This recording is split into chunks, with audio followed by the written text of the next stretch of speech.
तिरुपति बालाजी में एक भक्त भगवान को शतरंज के खेल में मनोरंजन देने के लिए प्रसिद्ध थे।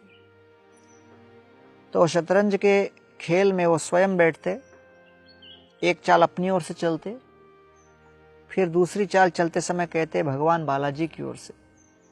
और कोई उनको पूछता कि क्या कर रहे हो, कहते थे कि मैं बालाजी को शतरंज के खेल में मनोरंजन देने का प्रयास कर रहा हूँ।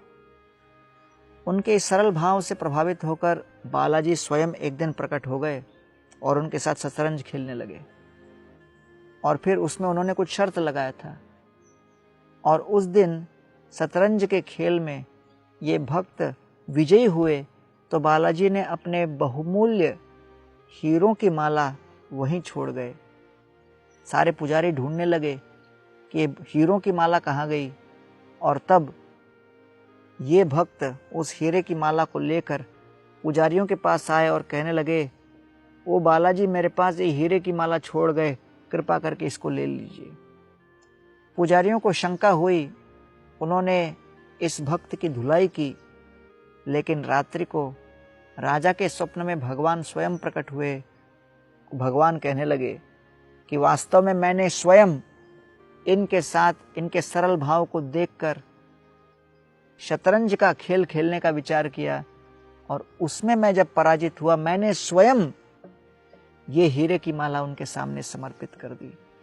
तो कृपा करके आप इसे मेरा महान भक्त माने और इसकी पिटाई न करें, इसको सम्मानित करें। नौमीड्यते भ्रवपुषे तडितंबराय गुंजावतां सपरिपिच्छल सन्मुखाय वन्यसृजे कवल वेत्र विषाण वेणु लक्ष्मश्रिये मृदुपजै पशुपांगजाय। भागवत में वर्णन आता है कि ब्रह्मा जी कहते हैं, प्रभो, आपके सरल रूप को देखकर, आपके सुंदर चरण कमलों को देखकर, पीतांबर वस्त्रों को देखकर, आपके वरमाला, मयूर पंख और बांसुरी इत्यादि को देखकर कोई भी व्यक्ति सोचेगा ये सामान्य बालक है। आप इतने सरल हो, भक्तों के भाव से प्रभावित हो जाते हो कि आपके सरलता को देखकर मुझ जैसे देवता भी भ्रमित हो गया है। आइए भगवान श्री कृष्ण को अपने सरल भक्ति भाव से प्रभावित करने का प्रयास करें, और उन पर हम ऐसे भक्ति भाव और प्रेम से ही विजयी हो सकते हैं।